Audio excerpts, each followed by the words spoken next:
Selamat pagi pemirsa, Berita Nusantara kembali menyapa Anda pada hari ini. Sejumlah berita aktual akan kami sajikan untuk Anda. Bersama saya Devi Yulia, inilah Berita Nusantara selengkapnya.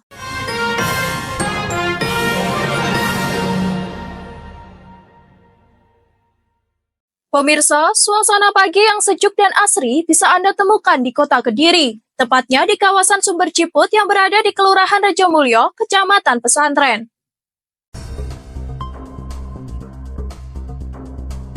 Rabu pagi ini, 18 Juni 2025, udara segar terasa menyapa sejak pertama kali menginjakan kaki di lokasi. Kawasan ini dikenal sebagai wisata mata air alami yang memiliki lebih dari 3 titik sumber air yang disakralkan oleh warga sekitar. Menariknya, untuk masuk ke lokasi wisata ini, pengunjung tidak dikenakan tiket masuk, cukup membayar parkir kendaraan saja. Begitu melangkah lebih dalam, suasana rindang dengan pepohonan lebat langsung menyambut.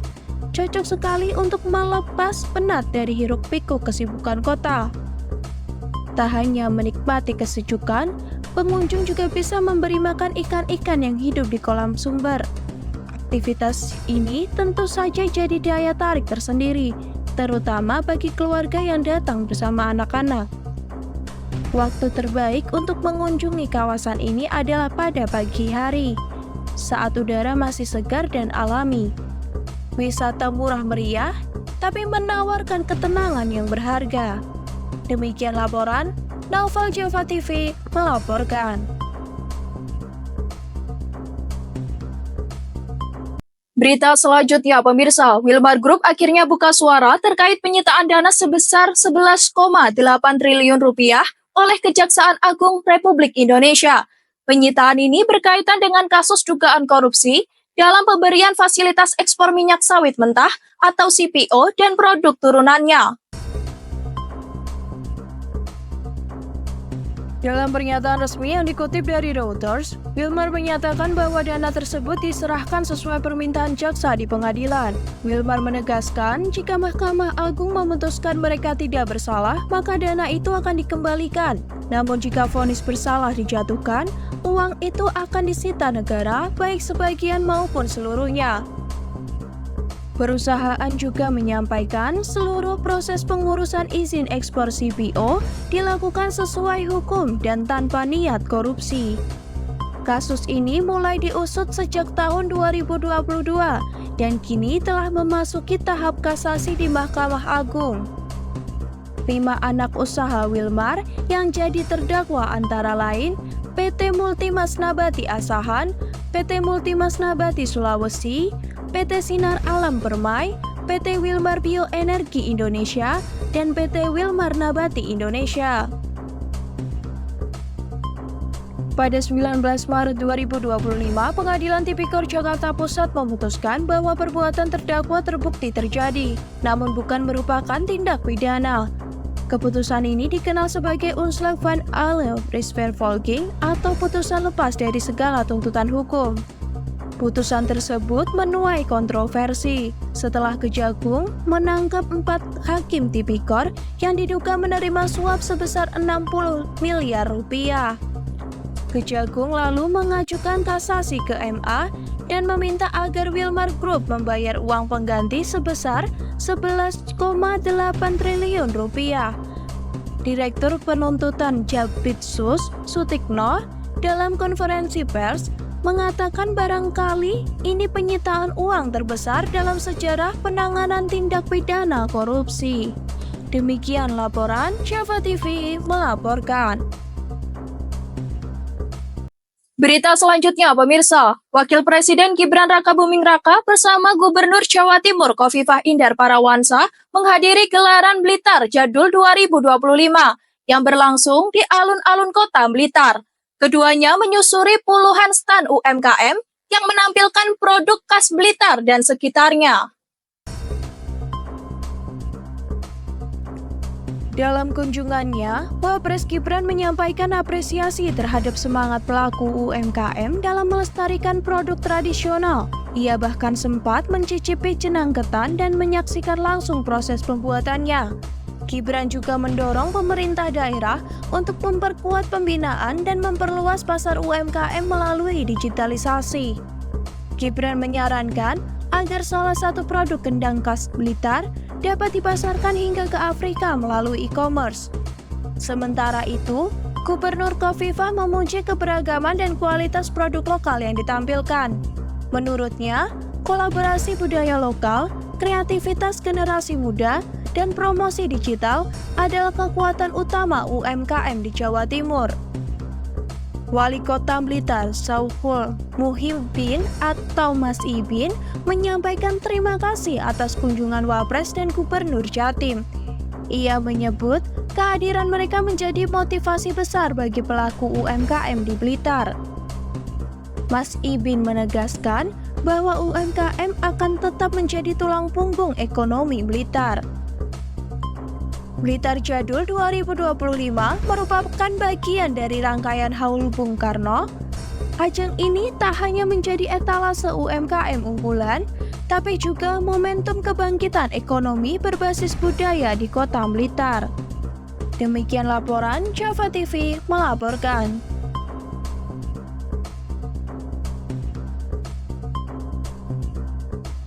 Masih di Berita Nusantara, pemirsa, rombongan Amirul Hajj Indonesia yang dipimpin langsung oleh Menteri Agama Nasaruddin Umar bertolak kembali ke tanah air. Dalam pernyataannya, Menak memastikan bahwa pelaksanaan ibadah haji 1446 Hijriah berjalan lancar.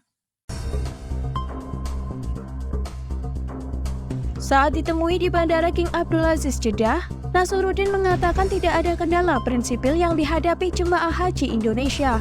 Menak juga menyampaikan sejumlah imbauan penting, terutama terkait stamina dan keselamatan jemaah. Dengan suhu udara yang mencapai 52 derajat Celcius, jemaah diminta tidak memaksakan ibadah sunnah secara berlebihan. Bagi jemaah yang akan menuju Madinah, Menak mengingatkan pentingnya mengatur tenaga secara bijak, khususnya untuk sholat arba'in di Masjid Nabawi. Tercatat sebanyak 210 jemaah wafat hingga saat ini. Jumlah ini menurun dibandingkan tahun lalu yang mencapai 221 orang pada periode yang sama. Menak menyebut penurunan ini menunjukkan peningkatan dalam sistem perlindungan jemaah. Menutup keterangannya, Menteri Nasaruddin mengajak seluruh jemaah agar menjadikan haji sebagai momen perbaikan diri setelah kembali ke tanah air. Kemakruran haji bukan hanya di tanah suci, tapi tercermin dalam kehidupan setelah pulang ke Indonesia, pungkasnya. Demikian laporan Java TV melaporkan.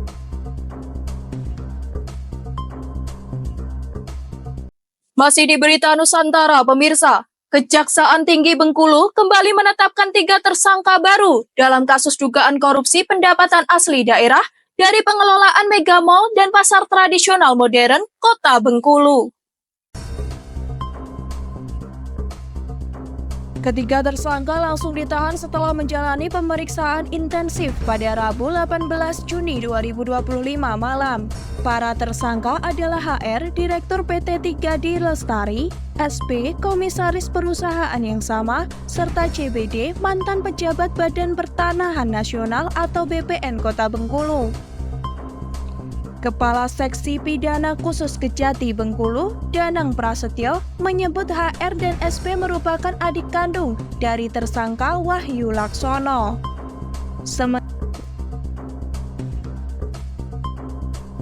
Sementara CDP diduga berperan dalam proses alih status lahan yang menjadi titik awal kasus ini. Kasus ini bermula dari pengalihan status lahan Mega Mall dan PTM dari hak pengelolaan lahan milik Pemkot Bengkulu menjadi sertifikat hak guna bangunan atau SHGB pada tahun 2004. Lahan kemudian diagunkan ke bank dan saat terjadi kredit macet, SHGB kembali digadaikan ke lembaga keuangan lain.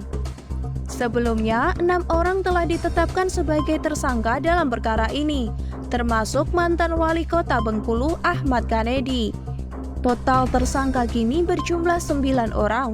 Penyidik juga telah memeriksa sejumlah saksi penting, termasuk Ketua DPRD Provinsi Bengkulu, Sumardi. Aset yang semula milik pemerintah daerah kini terancam diambil alih pihak ketiga jika utang pengelola tidak segera dilunasi. Demikian laporan Java TV melaporkan.